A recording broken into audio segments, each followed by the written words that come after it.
Kita beralih ke berita lainnya, pemirsa. Menjelang Hari Raya Idul Adha 1446 Hijriah, para petani cabai di Desa Tanjung Sari, Kecamatan Buai Madang, Oku Timur, mendapatkan hasil panen yang melimpah diiringi dengan harga jual cabai yang tinggi. Menjelang Hari Raya Idul Adha 1446 Hijriah, menjadi berkat tersendiri bagi petani cabai di Desa Tanjung Sari, Kecamatan Buai Madang Timur, Kabupaten Ogan Komering Ulu Timur.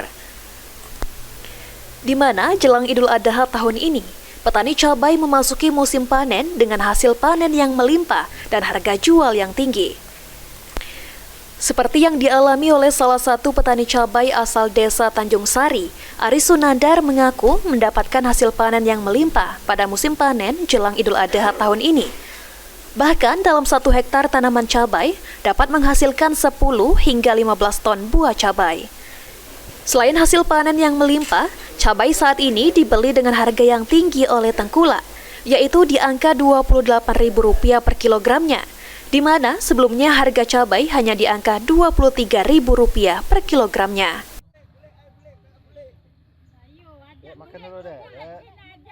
Kita menanam cabai sudah hampir 2 tahun menekuni penanaman cabai ini.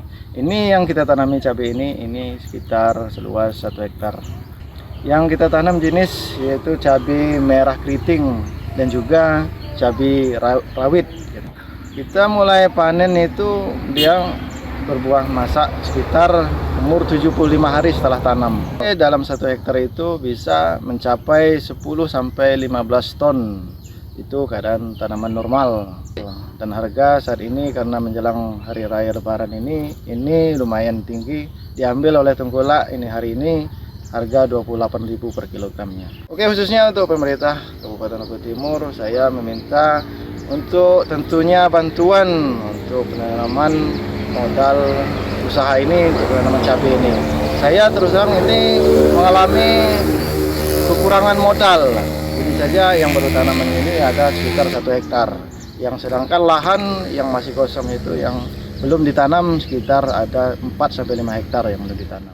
Aris berharap agar pemerintah dapat lebih memperhatikan para petani cabai seperti dirinya, dengan memberikan kemudahan pinjaman modal usaha guna menunjang kebutuhan petani cabai yang ada di Kabupaten Ogan Komering Ulu Timur khususnya.